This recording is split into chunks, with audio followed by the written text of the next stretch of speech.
Sergeant Sausage and Pork and Beans in the case of the Tabby Bully.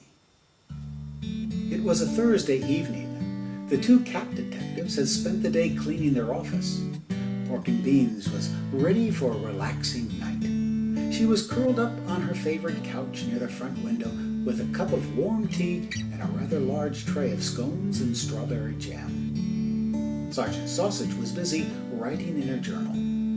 She turned to her companion and asked, "Do you recall that case we worked on about 2 months ago with that cute little family of mice?" Pork and Beans thought for a moment. "Are you thinking about the one involving that nasty little Tabby?" "Yes, exactly," said Sergeant Sausage. "What was their name? I can't for the life of me remember it." Pork and Beans stared out the window at the fading light, absently licking a smudge of jam from her paw. "I think it was Gray Mouse?" "Oh, that is it exactly," said Sergeant Sausage happily. The Gray Mouse family had sought out the two cat detectives to help them deal with a rather large tabby that was terrorizing their children. The Gray Mouses showed up one night when ferocious winds were lashing the trees and a cold rain poured down. Sergeant Sausage quickly bundled them all into the house and offered them a spot in front of the fireplace. Mr. Gray Mouse explained their dilemma. During the last few weeks, the family became afraid to leave their modest home because of an orange tabby. Had it not been for swift action by Mrs. Gray Mouse, they might have lost their youngest. "And if it wasn't for this terrible storm tonight," said Mr. Gray Mouse, "I doubt we could have escaped this day at all." The two cat detectives listened sympathetically to the Gray Mouse's plight.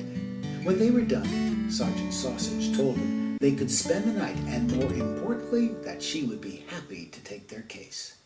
Pork and Beans quickly agreed, and then suggested that they all get a bite to eat. The next morning, Sergeant Sausage and Pork and Beans got up early to plan how they would deal with the tabby. Not liking bullies of any sort, Sergeant Sausage wanted to confront the troublesome cat straight away. Pork and Beans wasn't so sure, so they decided to stake out the Gray Mouse house and learn more about that orange cat. For 2 days, Sergeant Sausage and Pork and Beans kept watch on the tabby. They interviewed the neighbors, quickly learning that his name was Dude. No one knew where he came from. "He just showed up one day out of the blue," Mrs. Mourning Dove observed. "Well, he lives over there in that garage," pointed out Mr. Beagle. "And it's like he has a chip on his shoulder," Brown Squirrel said. "And none of us put it there." Everyone agreed that Dude was a problem. On the third day, Sergeant Sausage and Pork and Beans went to the garage where Dude lived. When they walked in, Dude immediately arched his back, making him look bigger and meaner.